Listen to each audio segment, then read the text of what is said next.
Boa tarde, pessoal.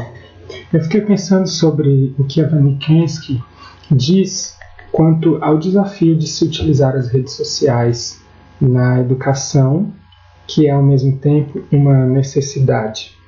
Também no que Lengel propõe sobre a Web 3.0 e a importância de a educação abranger processos mais participativos, colaborativos, inclusive com o uso das tecnologias no mundo atual.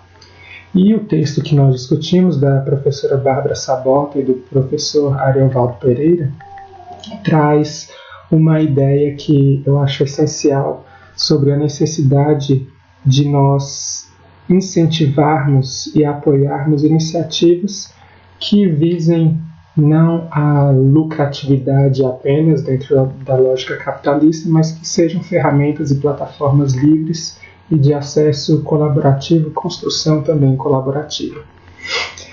Então, pensando nisso, a ferramenta a ser analisada é uma rede social criada por essa organização Desabafo Social, e a ideia central dessa rede é a aprendizagem colaborativa, como nós podemos ver bem claro aqui. E o nome dessa rede social é Ubuntu, e a gente vê aqui na página da rede Ubuntu. E pensando um pouquinho mais profundamente sobre o significado da rede, nós encontramos esse termo Ubuntu dentro da filosofia africana. E aqui nós temos um texto de Renato Nogueira, em que ele discute o conceito de Ubuntu, e ele diz que o sentido disso é que nós podemos viver de um modo mais solidário, aprendendo mais com os que se foram, dando aos que virão a devida importância e, sobretudo, vivendo a vida de um modo compartilhado, recuperando as férteis possibilidades que diversos povos africanos deixaram como legado e continuam reinventando continuamente através dos mais diversos modos de existir, resistir e reexistir. Portanto, essa rede Ubuntu tem a lógica completamente baseada nesse conceito filosófico africano. E uma das principais lógicas dessa rede é justamente não possuir anúncios e não estar vinculada ao lucro como outras redes sociais grandes como o Facebook, por exemplo. Você pode acessar essa rede tanto aqui pelo Google, pesquisando Ubuntu rede social e entrando nesse endereço, ou aqui mesmo pelo Desabafo Social, onde nós podemos também conhecer outras iniciativas dessa organização, outros projetos relacionados à educação, aos direitos humanos, à criança e ao adolescente. E aqui na página inicial, ubuntu.desabafosocial.com.br, nós podemos fazer o acesso com o nosso login ou criar um outro login aqui nessa parte de baixo. Então, essa ferramenta pode ser usada para o ensino de qualquer disciplina, para qualquer público, no uso presencial e híbrido, ou não presencial também. E o suporte é a página da web, não precisa baixar nenhum tipo de software para o computador. E o login é feito com base em informações bem simples que são pedidas lá naquela tela inicial do cadastro.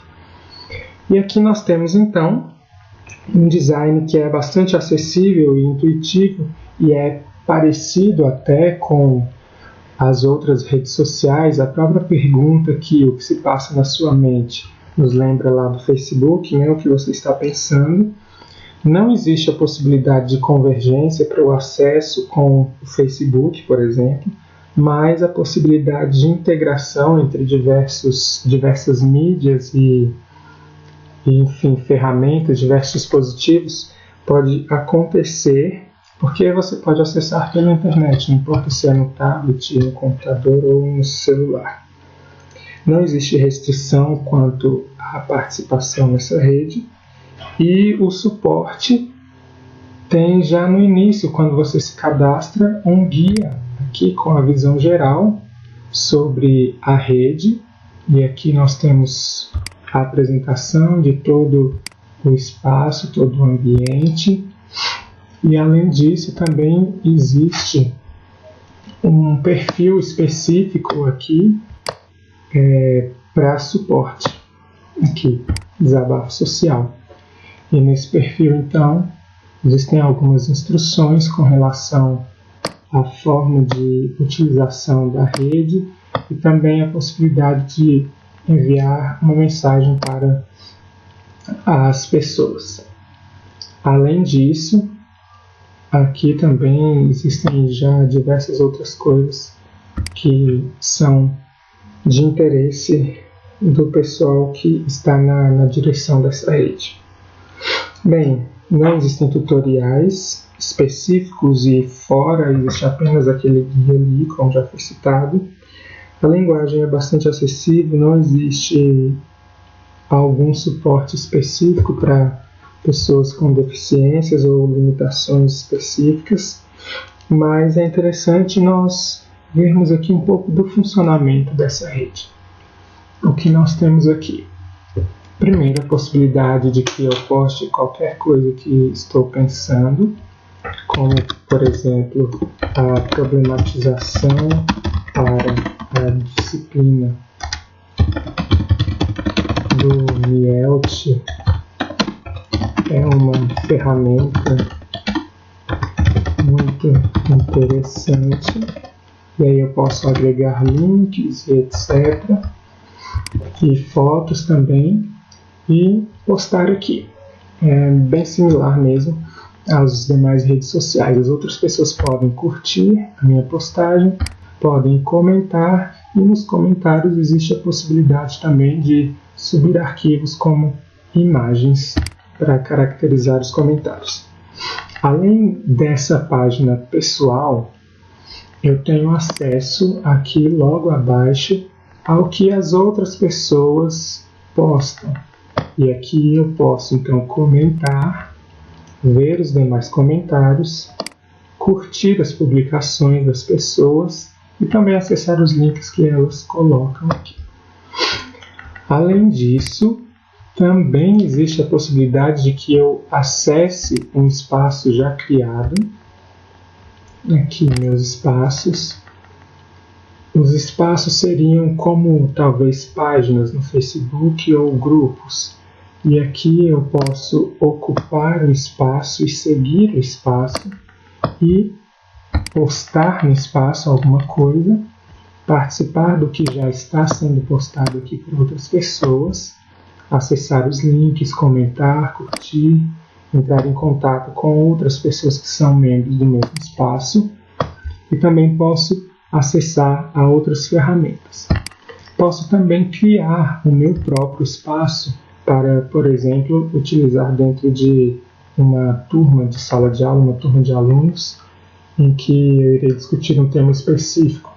E aqui, como exemplo, eu criei o espaço, sem nenhum ocupante, mas onde existe a possibilidade de criar a wiki, que são páginas com textos curtos, né, que podem ser utilizados para discussão e para problematização inicial de alguma questão. Também existe a possibilidade de criar tarefas, e aqui parece ser uma potencialidade muito interessante, mas eu não consegui salvar a tarefa. Nós temos aqui a opção de criar, mas eu não consegui salvar nenhuma tarefa. Enfim, é uma coisa aí a se ver, mas que parece bastante interessante. Também existe a possibilidade de que nesse espaço eu crie uma enquete. E eu posso colocar qualquer tipo de pergunta. E eu posso exemplificar aqui.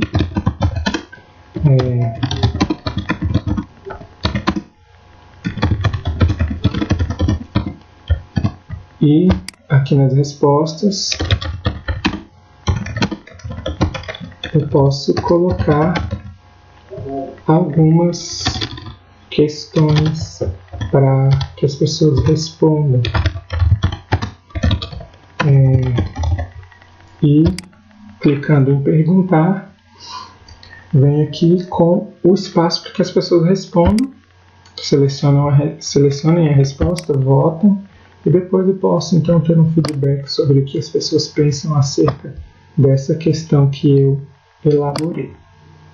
Além disso, também existe espaço com links, onde eu posso fazer uma listagem com vários links e daqui as pessoas acessam o hiperlink direto para onde eu estou direcionando todo o conteúdo, e aí eu posso colocar links de vídeos, de fotos, de outros textos, de outras redes, e é bastante interessante isso, para que então seja possibilitado construir aí conhecimentos. Então vamos lá. O ensino, a abordagem do ensino, por todas essas questões aí, essas possibilidades que eu acabei de demonstrar, ele visa a construção e ao desenvolvimento e expressão de ideias por meio da colaboração e da interação, da troca de opiniões e também da troca de conteúdos. A aprendizagem é um processo de construção, de exposição e de discussão. Existe a possibilidade de que, por exemplo, num desses espaços eu crie, por que não, uma atividade, e nessa atividade as pessoas deverão responder com comentários, eu farei a reflexão, a correção, indicando onde deve ser melhorada a produção dos alunos por meio dos próprios comentários que a plataforma oferece. O feedback, portanto, é pessoal, e aí o professor pode se utilizar dessa possibilidade. A interação pode ser síncrona e assíncrona, já que existe aqui o chat para conversar com as outras pessoas, e também existe esse painel, que pode ser utilizado tanto para as pessoas que estão ao mesmo tempo conectadas, quanto para as pessoas que vão se conectar algum tempo depois. A interação é ao mesmo tempo endógena e exógena, porque pessoas de níveis de conhecimento diferentes ou iguais podem entrar e acessar. Nós temos aí uma similaridade, então, com o chat, destaco aqui novamente, e com essas publicações que podem ser utilizadas como uma espécie de fórum. As postagens são de qualquer tipo de pessoas e os recursos, então, abrangem tanto links quanto imagens. E essas imagens podem vir com qualquer tipo de conteúdo, gráficos, infográficos, tabelas, e também os links podem ser relacionados a vídeos. E esses links não são direcionados para acesso, mas podem ser elaborados num processo aí de estabelecimento de relações, possibilitando aberturas para outros conteúdos e novas sínteses ou novas problematizações a partir do que está sendo interagido entre os sujeitos. O conteúdo é livre e é de acesso multiforme e também um acesso randômico, ou seja, não existe uma linearidade no acesso. A pessoa pode entrar, por exemplo, na enquete antes mesmo de conhecer a parte mais textual do espaço que eu criei. Além disso, existe o estímulo ao acesso por meio dos incentivos, onde o professor pode criar dentro do mural do espaço, por exemplo, os incentivos com enunciados para que as pessoas participem desse espaço, colocando novos conteúdos, enviando mensagens diretas para as pessoas e também por meio de comentários. É interessante aí que nós temos a possibilidade de colaboração entre os pares e também a identificação entre as opiniões e a divergência entre elas também. E o feedback, portanto, pode ser personalizado com comentários e também com imagens nesses comentários, e aí se abre espaço para a utilização de memes. Não temos emoticons, emojis, mas podem ser utilizadas imagens que tentem também passar a ideia de afetividade para as pessoas que vão receber os comentários. Então, eu acredito que essa é uma ferramenta, uma plataforma muito interessante que pode sim ser utilizada na educação, não importa o nível, ou a etapa, ou a série, porque permite a criação de espaços para disciplinas, por exemplo, ou para tópicos específicos de discussão dentro de cada uma das disciplinas. E nesses espaços podem ser aglomerados conteúdos, os sujeitos, os estilos de aprendizagem, a multimodalidade, a discussão, a produção, e aí nós entramos com a perspectiva do letramento digital, social, enfim, várias outras possibilidades de letramento que podem, inclusive, acontecer por meio da refacção, da correção e da edição daquilo que já foi publicado. Então, o professor pode comentar dizendo aquilo que precisa ser melhorado e depois aquele que recebeu o comentário pode editar o conteúdo que ele já postou, melhorando e assim produzindo um conteúdo colaborativo. Então, eu acredito que essa ferramenta seja realmente de uma possibilidade muito grande para a produção dos alunos e para a colaboração, para a interação, resultando em processos de construção de conhecimentos que sejam colaborativos e num ambiente de aprendizagem que vem de uma lógica ubuntuísta, né, digamos, que tem um fundo e uma ideia, uma proposta bem mais ampla do que simplesmente o consumo e a produção de conteúdo, mas justamente a participação e o compartilhamento, a colaboração e a construção coletiva.